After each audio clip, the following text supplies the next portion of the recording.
Hello everyone, welcome to my YouTube channel special academy. तो कैसे हैं आप सब? आई होप आप सब बढ़िया होंगे।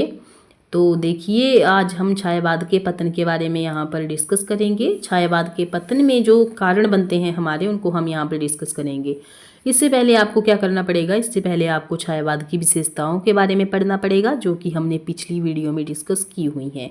क्योंकि विशेषताओं के आधार पर ही हम पतन के कारणों का यहाँ पर पता लगा पाएंगे। तो ज़रूरी है कि आपको विशेषताएं पढ़नी ही पड़ेंगी, क्योंकि उसी के आधार पर हम छायावाद के पतन का कारण बता पाएंगे। तो पिछली वीडियो आप ज़रूर देखें छायावाद की विशेषताओं को, उनकी प्रवृत्तियों के बारे में। तो आज की जो वीडियो है वो है छायावाद का पतन।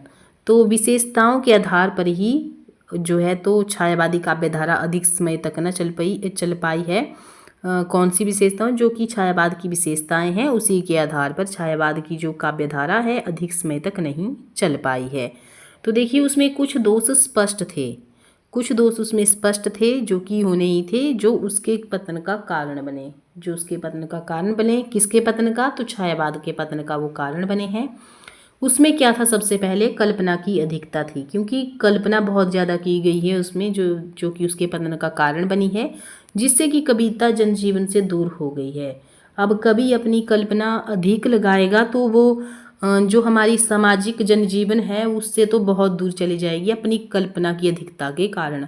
जो काव्यधारा जनजीवन को छोड़ दे, जनता उसे छोड़ देती है।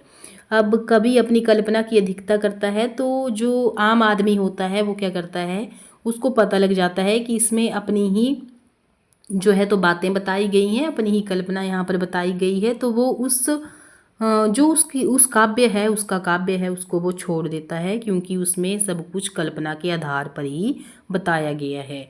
नेक्स्ट है यहाँ पर, व्यक्तिगत जीवन की प्रधानता ने लोक पक्ष उपेक्षित कर दिया है। देखिए, व्यक्तिगत जीवन की प्रधानता, तो व्यक्तिगत जीवन की प्रधानता भी यहाँ पर नहीं होनी चाहिए थी। हर कोई अगर अपनी प्रधानता दिखाने लग जाए तो वो काव्य भी यहाँ पर नहीं चल पाएगा। नेक्स्ट है यहाँ पर, अंतर्मुखी प्रवृत्ति होने के कारण छायावादी कवियों के काव्य में तत्व चिंतन की प्रधानता रही है, वह क्लिष्ट हो गया है। नेक्स्ट पॉइंट है, छायावादी कवियों के प्रयुक्त प्रतीक बड़े कठिन है। जो उन्होंने प्रतीक बताए हैं वो भी बहुत कठिन है, जनसाधारण उसे समझने में असमर्थ थी। जनसाधारण उसे समझने में असमर्थ थी, क्योंकि उसके जो प्रतीक हैं वो बहुत कठिन हैं।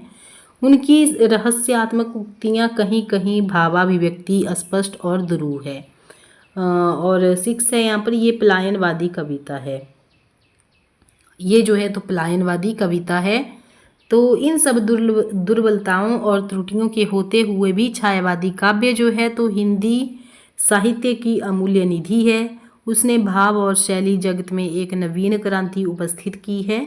महानता और गौरव की दृष्टि से उनकी तुलना केवल भक्ति काल के काव्य से ही की जा सकती है।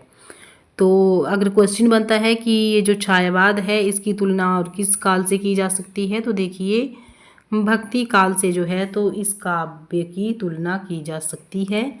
और पॉइंट मैंने आपको इसके बता दिए कि किस किस कारण जो है तो इनमें इस कविता का ये जो युग है इसका पतन हुआ। तो एक तो कल्पना की अधिकता थी, व्यक्तिगत जीवन की यहाँ पर प्रधानता थी, और अंतर्मुखी प्रवृत्ति के प्रवृत्ति होने के कारण भी छायावादी कवियों के काव्य में तत्व चिंतन की प्रधानता रही और वह क्लिष्ट हो गया।